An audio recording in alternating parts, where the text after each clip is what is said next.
Voilà, j'accueille sur ce plateau Emmanuel Nabon, professeur de relations internationales à l'Université de Tel Aviv. Bonjour, merci d'être avec nous. 50 jours après le début de l'opération, est-ce que vous auriez pensé qu'on en serait là dès le début?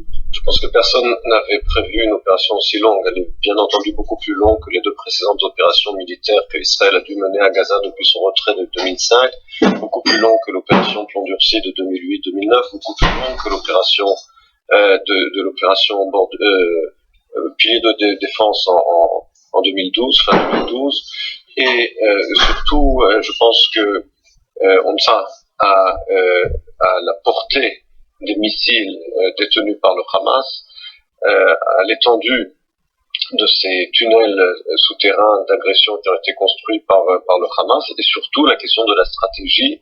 Il y a eu de nombreux débats en Israël sur la stratégie à adopter. Fallait-il une opération terrestre de grande envergure pour mettre fin au régime du Hamas ou pas? On a vu donc le temps qui a été long, une stratégie qui n'a pas été claire, et surtout il va falloir voir maintenant quels vont être les termes d'un éventuel cessez-le-feu dont on continue de parler, mais qui n'a toujours pas été conclu. Cessez-le-feu, pour la première fois, beaucoup de personnes se sont exprimées sur le sérieux de cette proposition égyptienne et sur le fait qu'il y ait réellement des progrès. Vous pensez que c'est sérieux cette fois? Il faut bien comprendre que même si on se dirige vers un cessez-le-feu, cela ne signifiera pas que le problème sera résolu. Et l'expérience prouve que tous les cessez-le-feu précédents ont tenu à certains moments, puis ont été violés par le Hamas, qui a utilisé le temps qui lui a été donné pour se réarmer. Donc il faut bien comprendre qu'un cessez-le-feu, cela ne signifie pas la solution du problème vis-à-vis du Hamas. Un cessez-le-feu, c'est pour gagner du temps, mais encore une fois, comme l'a dit Raphaël Youfami, une opération terrestre sera inévitable si le Hamas reste au pouvoir, parce que le Hamas continuera sa stratégie avec ses soutiens internationaux. Donc quel est lieu maintenant, avant même le cessez-le-feu, ou quel est lieu dans un an, dans 2 ans, après qu'un actuel cessez-le-feu sera conclu, si le Hamas reste en place, et s'il continue de bénéficier du soutien financier du Qatar, du soutien militaire de l'Iran, du soutien diplomatique de la Turquie, on voit difficilement comment le scénario qui ne cesse de se répéter depuis 2005 cessera miraculeusement de ne pas se répéter dans le futur. Et pourtant, notamment l'État islamique qui est quand même au bord des frontières d'Israël, en Syrie et en Irak, vous pensez que c'est pas justement un danger encore plus dangereux que le Hamas aujourd'hui pour Israël? Vous savez, nous avons le choix dans cette région entre de mauvais choix et entre des organisations extrémistes à différents niveaux. Il est difficile d'imaginer pire que le Hamas. La différence entre le Hamas et l'État islamique du Levant n'est pas une tellement grande différence. Mais il faut bien comprendre que justement parce que cette menace existe, justement parce que la menace de l'État islamique du Levant est en train de s'étendre, en dépit des attaques aériennes américaines, en train de s'étendre en Irak, en train de s'étendre en Syrie, et vise maintenant la Jordanie.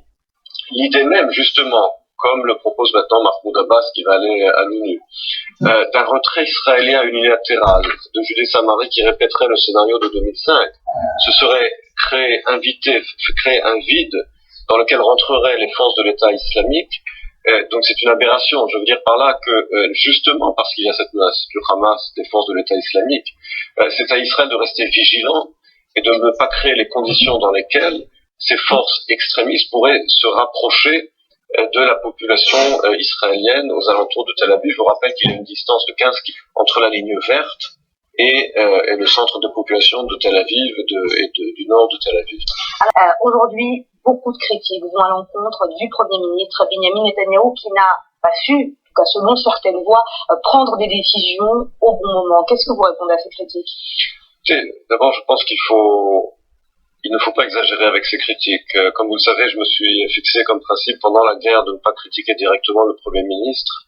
Et je pense que les décisions à prendre ne sont pas faciles. Mais ce qui est vrai d'un autre côté, c'est qu'après 50 jours d'opération, quand on voit ce qui s'est passé ce matin, c'est effectivement un miracle qu'il n'y a pas eu de tués, mais un missile qui tombe directement sur une maison, cela signifie quoi? Cela signifie qu'après 50 jours d'opération, où il n'y a eu qu'une intervention terrestre limitée et essentiellement des opérations aériennes, ce n'est pas comme ça qu'on met fin aux menaces du Hamas. Et que par conséquent, au bout du compte, la question de savoir si oui ou non le Premier ministre aurait dû ordonner une opération terrestre d'envergure, il a un soutien dans son gouvernement pour une telle opération. C'est vrai que tout le monde n'est pas d'accord. Son cabinet de sécurité est divisé, on le sait, mais c'est quand même lui le Premier ministre.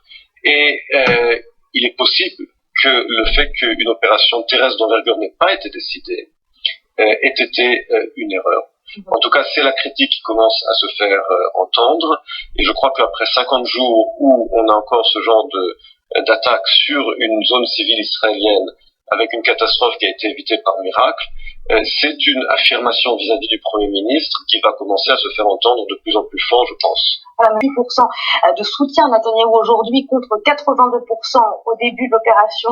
Votre réaction sur cette perte de 44%? Je pense que c'est la conséquence directe du fait que la guerre continue et qu'il n'y a pas toujours de résultats clairs, de victoires claires. Au début de l'opération, effectivement, le Premier ministre bénéficie d'un soutien très large de la population. D'abord parce qu'il s'agissait d'une guerre complètement justifiée de défense, et que là-dessus il y avait un bloc national complet autour du Premier ministre. Je pense aussi que les Israéliens dans leur majorité appréciaient le fait que le Premier ministre, au début de l'opération, menait l'opération de façon modérée, de façon sérieuse, mais on voit bien aujourd'hui effectivement que justement aujourd'hui le Premier ministre n'est ni allé en direction d'un cessez-le-feu, ni la direction de la gauche qui proposait tout de suite un cessez-le-feu dans n'importe quelle condition, ni celle plutôt de la droite qui parlait d'une opération d'envergure terrestre. Et le Premier ministre n'a tranché ni d'un côté ni de l'autre avec des résultats que l'on sait, et je pense que cela explique la chute de sa popularité au sein du public. Si on se dirige, imaginons qu'on se dirige vers un cessez-le-feu dans les prochains jours, avec une partie seulement des exigences du Hamas et poursuivre des négociations, et là, quand les négociations vont se poursuivre, le Hamas va venir avec de nouvelles exigences sur le port international, sur l'aéroport, etc. Et là, c'est sûr que les différents partis politiques, les différents chefs de partis politiques au sein du gouvernement vont commencer à tirer leur couteau, comme on dit. Il est très clair qu'après une opération militaire aussi longue, avec des résultats aussi, pour le dire de façon modérée, mitigés, avec une année scolaire qui doit commencer dans quelques jours, et où les gens ne vont pas envoyer leurs enfants à l'école, c'est clair qu'on se dirige vers une situation politique très fragile, où le Premier ministre va devoir rendre des comptes, où son statut lui-même va être menacé, et je pense qu'il est très clair qu'après l'opération actuelle, on va se diriger vers une situation politique instable. Une solution politique instable, mais justement, est-ce que vous ne pensez pas qu'aujourd'hui le gouvernement israélien s'est bien rendu compte que la seule solution c'était justement de parler avec un interlocuteur palestinien, avec Mahmoud Abbas et l'autorité palestinienne, et c'est ça finalement la vraie conclusion de cette opération? Je pense que la conclusion est inverse. La conclusion est inverse dans la mesure où c'est justement ce soi-disant dialogue avec Hamas qui nous a mené à la situation où on se trouve aujourd'hui. Pas avec le Hamas, avec l'autorité palestinienne. Absolument, mais lui c'est allié au Hamas, je vous rappelle. Après avoir fait échouer... Nous dirons que c'est l'impasse du dialogue. Parce que Abbas a tout fait pour empêcher que le dialogue n'aboutisse. C'est pas justement Israël qui a renforcé peut-être le Hamas en ne donnant pas une chance aux négociations. Israël a donné une chance aux négociations. Je vous rappelle que pendant 4 ans, Abbas a refusé de rencontrer Netanyahou entre 2009 et 2013. C'est uniquement sous la pression américaine qu'il a accepté de reprendre des négociations que lui-même avait rejetées pendant 4 ans. Et que pendant ces 9 mois de négociations, il a montré une position complètement radicale, a refusé